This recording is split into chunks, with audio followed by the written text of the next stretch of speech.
Hey folks, Rob here, and I finally got my new gun. I've been waiting 2 weeks on this thing. I ordered it on the 20th.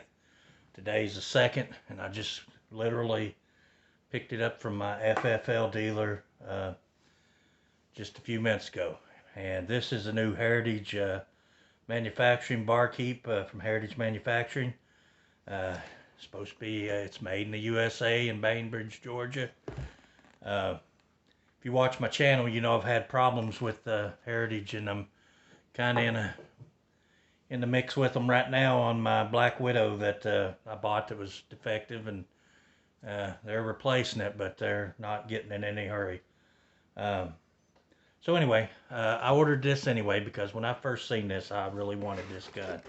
But this is new for 2021, just come out at I think January the 1st. So what you get in your box is just the standard stuff. There's your manual.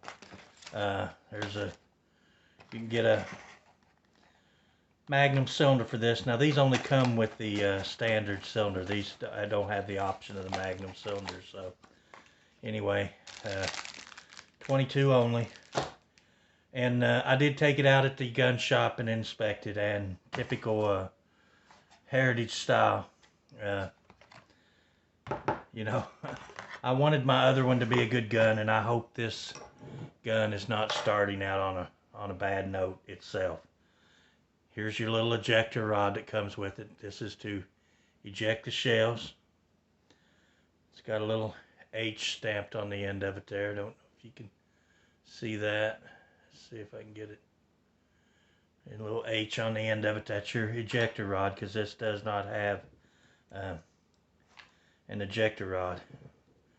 But when I first took it out of the box, the first thing I noticed is I have to reach around, the grips are loose, like extremely loose. Now I thought, okay, well, maybe they just didn't tighten the grips up very tight. And let's hope that's the case, because I know these have a little stud in there that sticks out and sticks into a hole in the grips, and should stop any movement in those grips. But let's take them off and see what's going on there, and then we'll tighten them back up. So there's the little pin I'm talking about, and it is in there. So I guess the hole that corresponds with it's just a little big. So maybe the grips are just loose. So let's put our grip screw back in and tighten these grips down. Sorry guys, I didn't expect to have to do this with the new gun to tighten the grips. Maybe I'm trying to give Heritage the benefit of the doubt. I really am. My old Heritage has been perfect. I've never had any issues with it. It's been an awesome gun. I don't want to over tighten that. Don't want to break the grips, even though this is not the model I wanted. I wanted the model with the wooden grips, and this was the only, by the time I got to order it, this was the only one left in stock. So this has the, what they call black pearl grips. It is a single action to remove the cylinder, and it does come with this little chamber flag indicator there. So in order to rotate the cylinder, you put down half cock, then you can rotate your cylinder. Okay, so in order to remove that, you would, on the back side there's this little button here. This looks like a little screw head. You push that, pull your pin out. That's your cylinder pin. Open your loading gate and remove your cylinder. Now we're going to remove this little chamber flag safety thing they put on it from the factory. And there's our cylinder. I do hope this is a better gun than the Black Widow I had. So you reinsert your cylinder pin, and you can proceed to load it from there.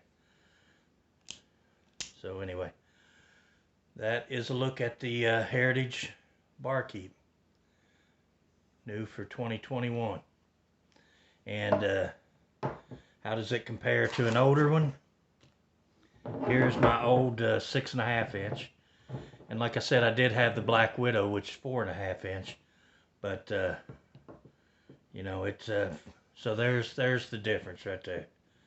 You have, I think this is a 2.6 inch barrel.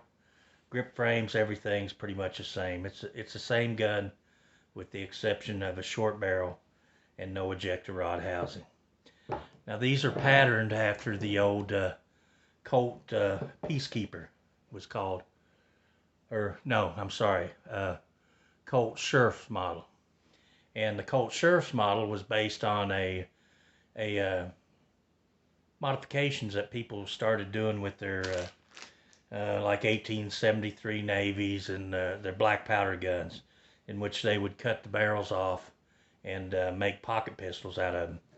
In the day of old black powder cartridge guns, most of the revolvers, the typical Colt single action Army had a 7.5 inch barrel, which would have been an inch longer than this one. So, you know, they were pretty good sized guns. So, as people found the need to conceal carry like they do today, the market for that type of gun wasn't as available as it is today. So, they would cut down their guns and make pocket guns out of them, pocket pistols. So anyway, and this one does not have an ejector rod. So in order to unload it, you simply put it on half cock, and you take your little ejector, your little rod that comes with it here, and you simply poke out your shells. Rotate it to the next cylinder, poke it out. So anyway, we'll take this gun out and shoot it and see what it's like. But before we do that,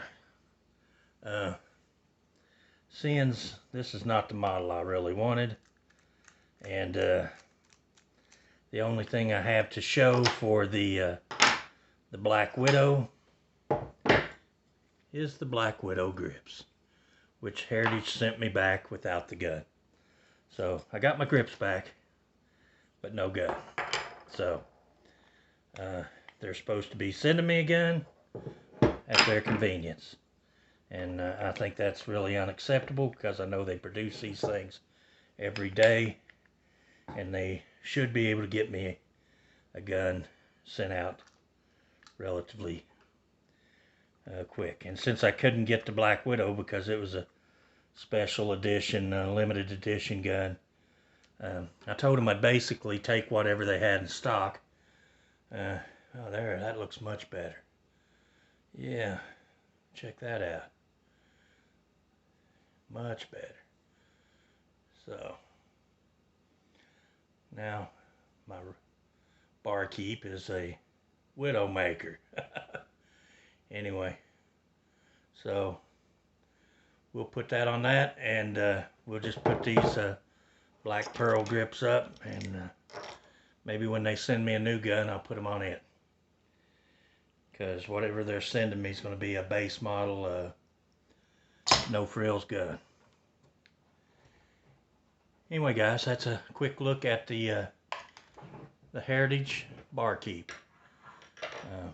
I ordered this from Kentucky Gun Company.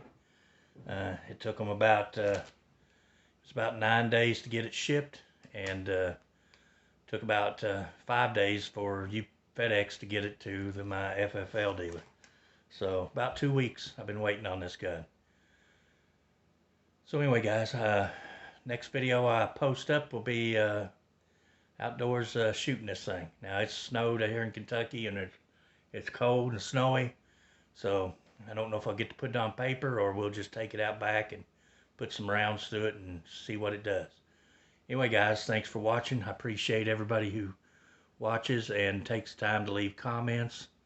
And you know, if you're not a subscriber, please feel free to subscribe. And until the next video, we'll see you later.